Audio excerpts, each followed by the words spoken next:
Hola amigos, bienvenidos a Diarios de Avivamientos, un viaje por la historia de la Iglesia. Hoy vamos a tratar el tema ¿hasta dónde llega el poder del Papa de Roma? Para comenzar vamos a reforzar el concepto que ya habíamos analizado en videos anteriores sobre la pentarquía. Es el gobierno de los 5 patriarcados y sobre cómo era considerado por la Iglesia Universal el obispo de Roma. Para esto nada mejor que recurrir al libro La Iglesia Ortodoxa, escrita por el obispo Calixtus Ward, de Editorial Ángela, en la página 24. Dice: los 5 patriarcados dividieron entre sus 5 jurisdicciones el mundo entero conocido. Los ortodoxos creen que, de los 5 patriarcas, al Papa se le debe atribuir un prestigio particular. La Iglesia Ortodoxa se niega a aceptar la doctrina de autoridad papal propuesta en los decretos del Concilio Vaticano de 1870 y promulgada hoy en la Iglesia Católica Romana. Al mismo tiempo, la ortodoxia no pretende negarle a la Santa y Apostólica Sede de Roma la primacía de honor, junto con el derecho, en determinadas circunstancias, de recibir apelaciones de cualquier territorio de la cristiandad. Que conste que hemos empleado la palabra primacía y no supremacía. Los ortodoxos consideran al Papa como el obispo que preside en el amor, adaptando una frase de San Ignacio. El error de Roma, según los ortodoxos, consiste en el haber convertido esta primacía o presidencia de amor en una supremacía de poder y de jurisdicción externos. Lo que se dijo antes de los patriarcas también se debe decir del Papa. La primacía que se concede a Roma no perjudica la igualdad esencial de todos los obispos. El Papa es el primer obispo dentro de la Iglesia, pero es primero entre iguales. Primus inter pares. Bien, el rango esencial de los apóstoles consistía en su condición histórica e irrepetible y en su condición de testigos directos de Cristo. Fuera de los apóstoles, de esos apóstoles del Cordero, no se volvieron a levantar otros, con el mismo rango de autoridad. El apóstol Pedro, que es mencionado por Lucas en el libro de los Hechos de los Apóstoles, repetidas veces mencionado junto con los 11, es el primero entre ellos. Esto no podemos negarlo, pero es primero entre iguales. Veamos qué dice Ñilca Joaquín en su libro Pedro y Roma, la figura de Pedro en los 2 primeros siglos de la Iglesia, de la editorial Herder, en el capítulo 6.3. La igualdad de rango de ellos se deduce de que los apóstoles envían a Pedro y a Juan a Samaria para que inspeccionen el trabajo misionero de Felipe. Esto lo encontramos en Hechos 8:14. Cuando los apóstoles que estaban en Jerusalén oyeron que Samaria había recibido la palabra de Dios, enviaron allá a Pedro y a Juan. ¿Qué nos está diciendo Ñilca Joaquín en su libro Pedro y Roma, la figura de Pedro en los 2 primeros siglos de la Iglesia? Es un autor católico. Que la igualdad de rango, aunque Pedro fuese el primero, era igual al resto, en que cuando los apóstoles oyen que en Samaria se había predicado la palabra y que había sido recibida la palabra, no es que Pedro, como la máxima autoridad, envía a los apóstoles o envía a algún apóstol, sino que los apóstoles lo envían a él. Envían a Pedro y a Juan para supervisar la obra que se estaba produciendo en Samaria. Esto nos da a entender, según dice Ñilca Joaquín, que Pedro fue enviado por los apóstoles porque, aunque él era siempre el primero en todo, sin embargo, era igual en autoridad al resto. Ahora debemos preguntarnos, ¿fue Pedro el primer obispo de Roma? Vamos a leer qué dice Norbert Brox, que es profesor de Historia de la Iglesia Primitiva y Patrología en la Universidad de Ratisbona, en su libro Historia de la Iglesia Primitiva de la Biblioteca de Teología 8, editorial Herder, en la página 136, que continuó hasta la 138. La afirmación de que Pedro había sido el primer obispo de Roma surgió en el siglo II con unas motivaciones dogmáticas. Sabemos, sí, con gran seguridad que Pedro estuvo en Roma y que allí murió mártir, pero nada sabemos sobre su actividad en la capital ni sobre su papel en la comunidad romana.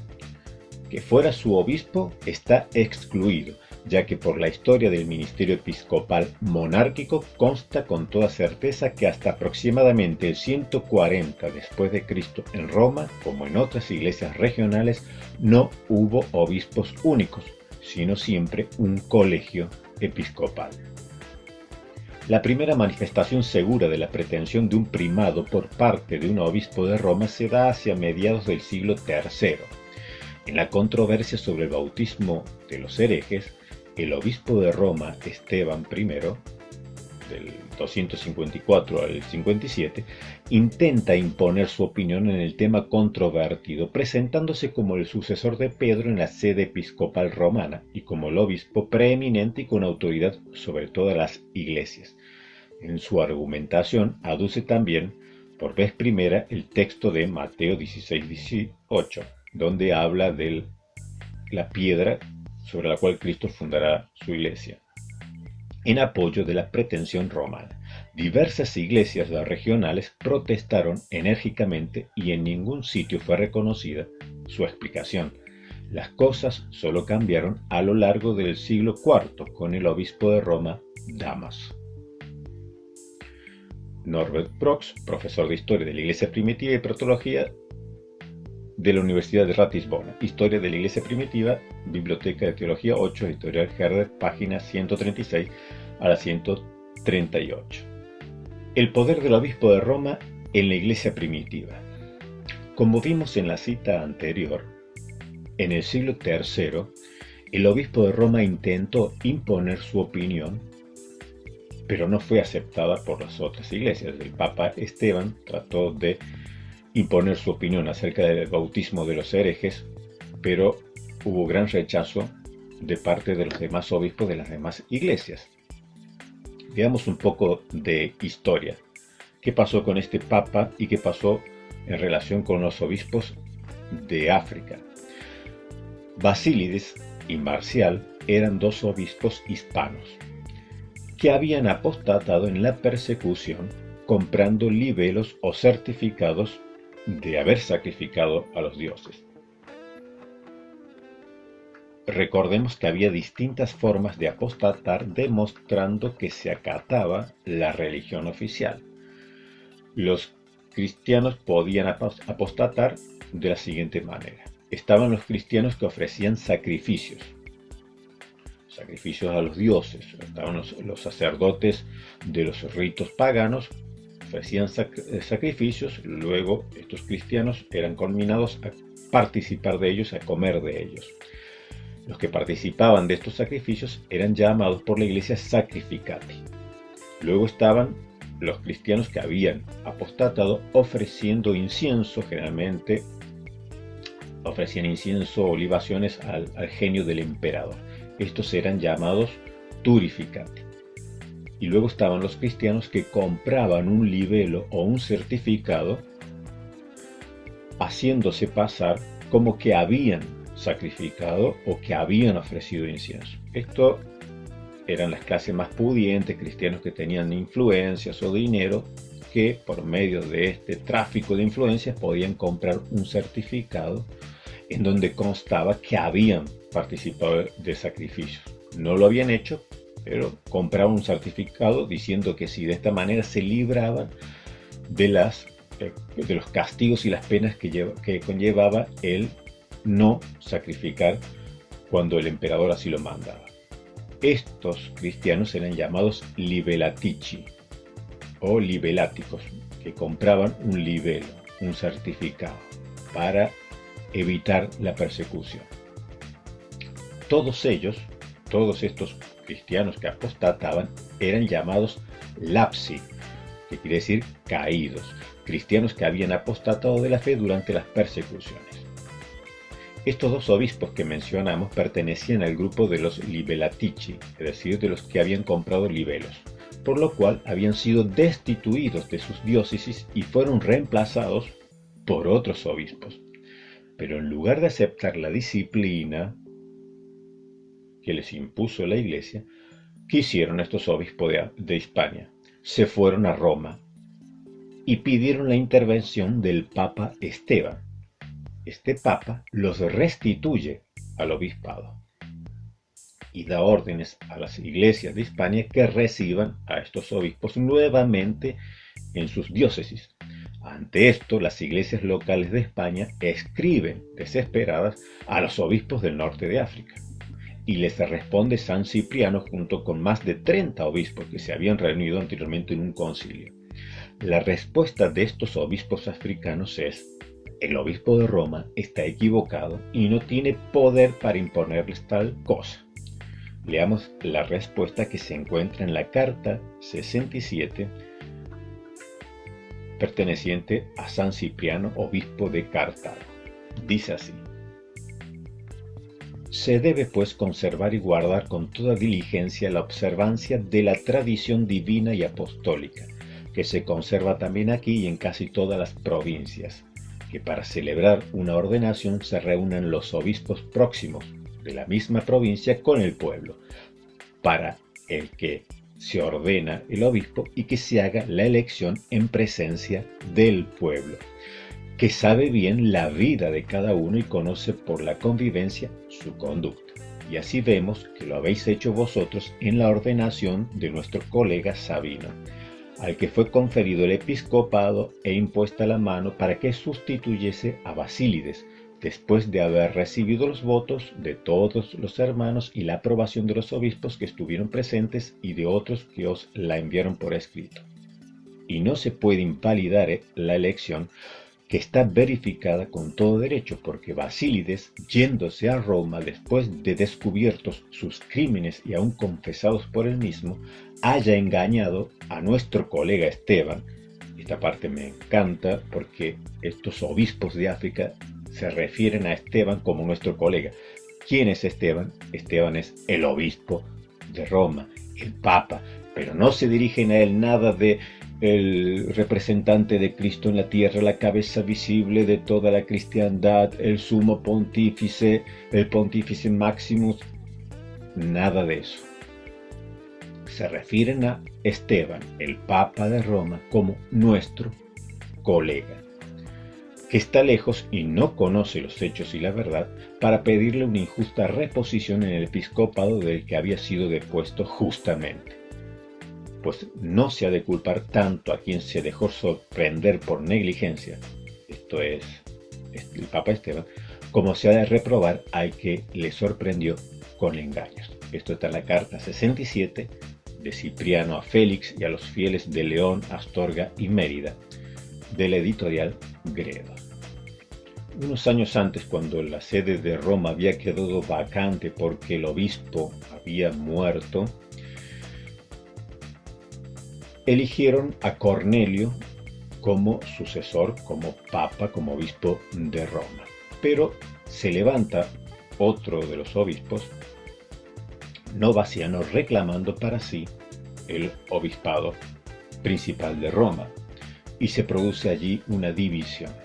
Cornelio acude a Cipriano de Cartago y Cipriano de Cartago le brinda su apoyo diciendo que él ha sido elegido legítimamente y que Novaciano no tiene derecho a ocupar el lugar porque el que ha sido elegido por la mayoría es Cornelio. Novaciano produce un cisma, luego funda como una iglesia aparte que se llama los Novacianos, que durará unos cuantos años más, luego desaparecerá.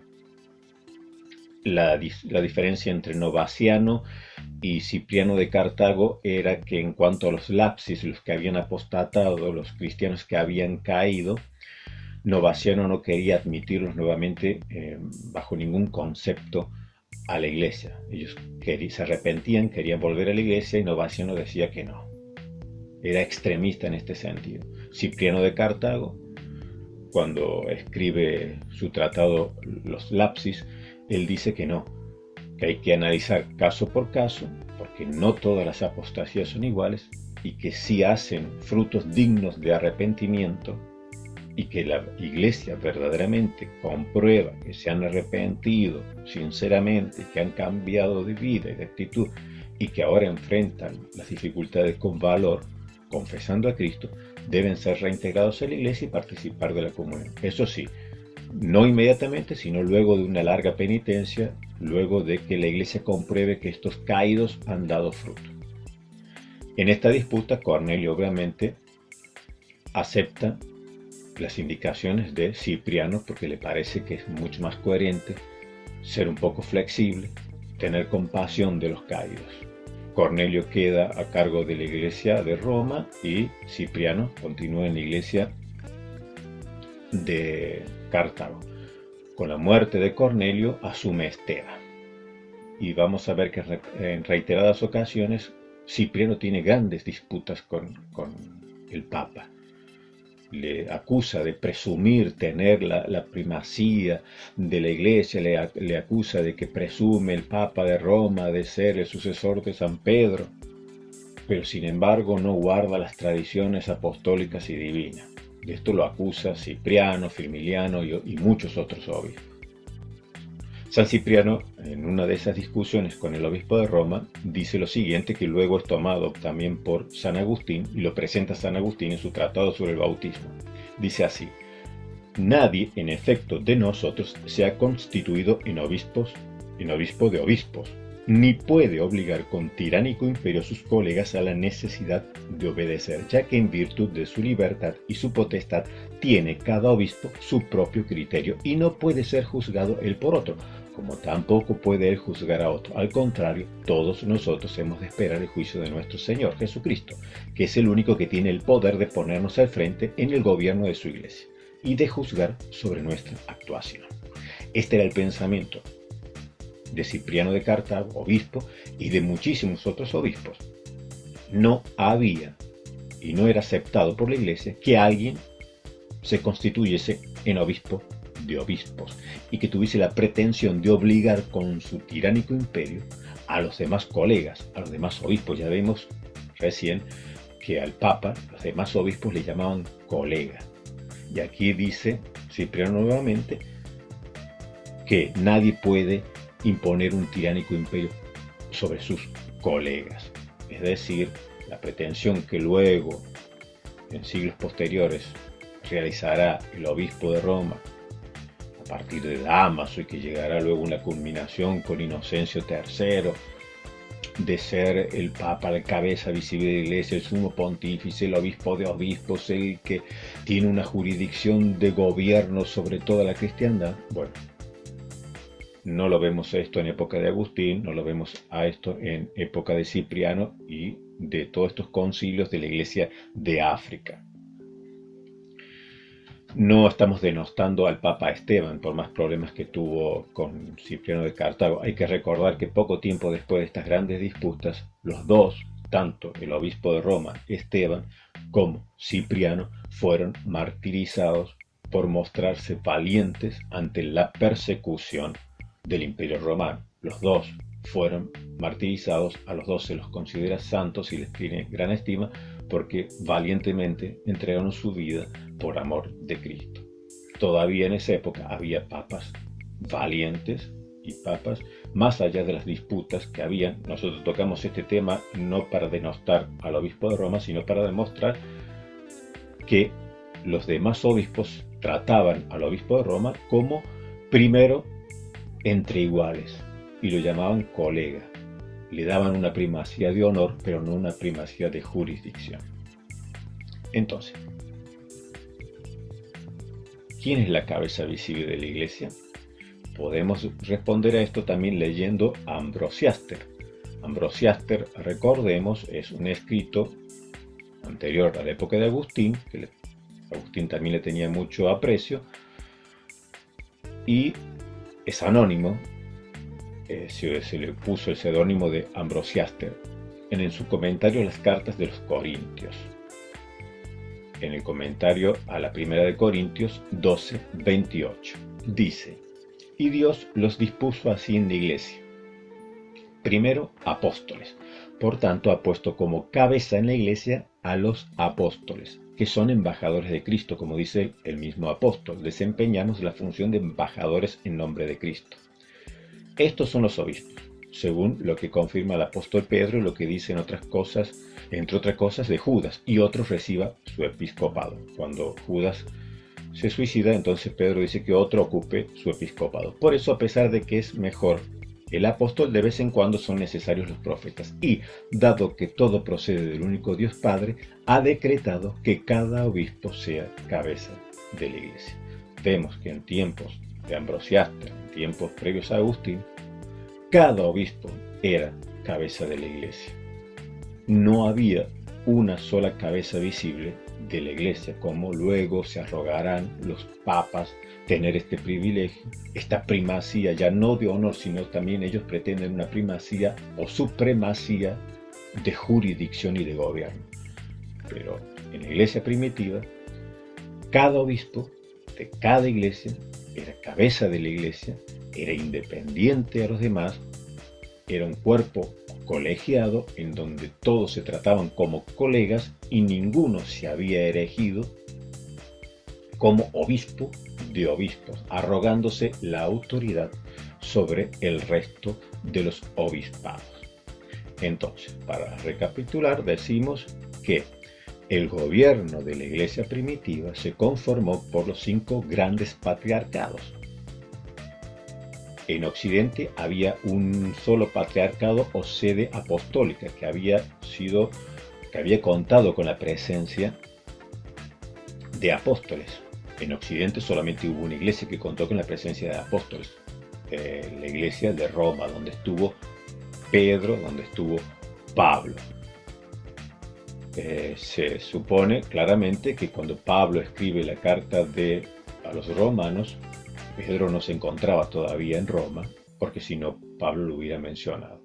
Así que la iglesia de Roma no fue fundada por Pedro ni fue fundada por Pablo. Cuando Pedro y Pablo van, ya la iglesia de Roma ya era grande, ya tenía su dinamismo propio.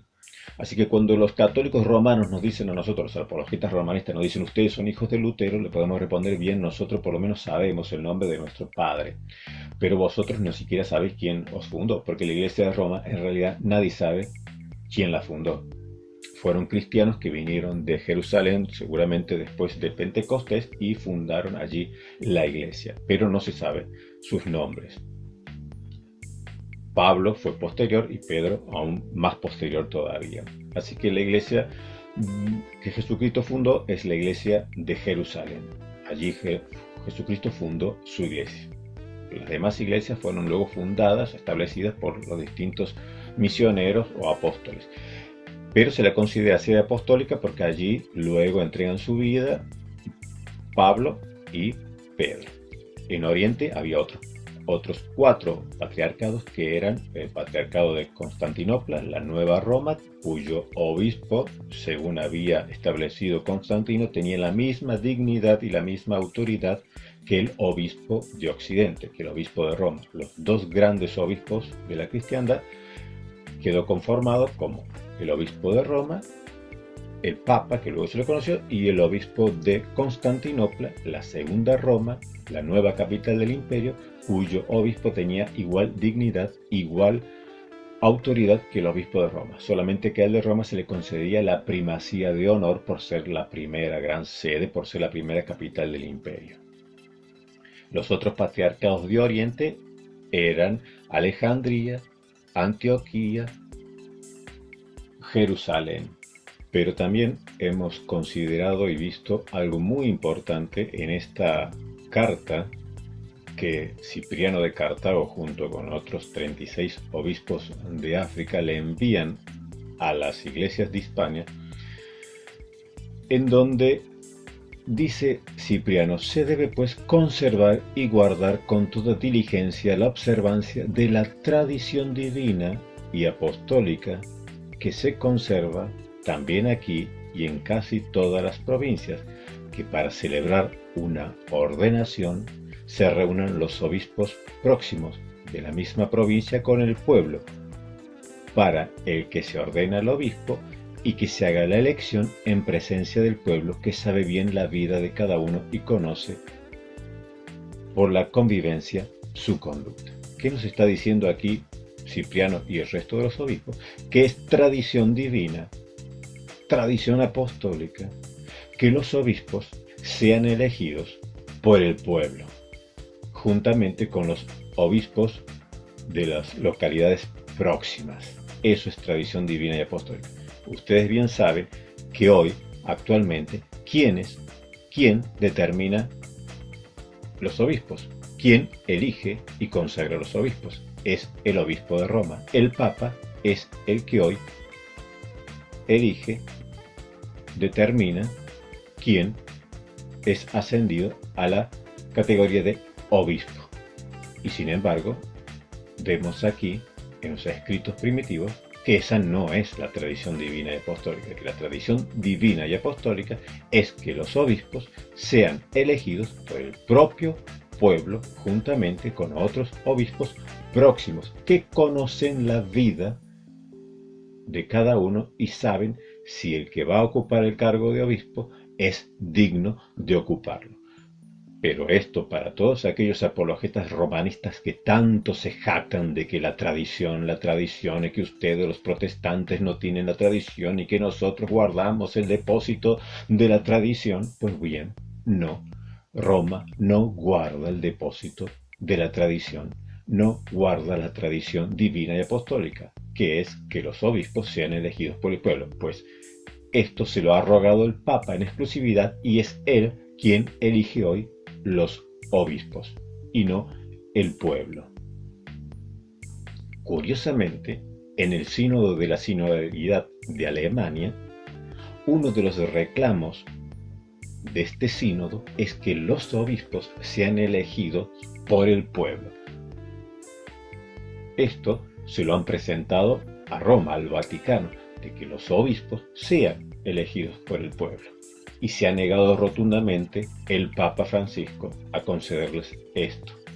De todos modos, ellos no han renunciado a esa pretensión y el sínodo de la sinodalidad, entre otras cosas, reclama que los obispos, en la elección de obispos, participe el pueblo, los laicos, y que no sea una imposición del obispo de Roma.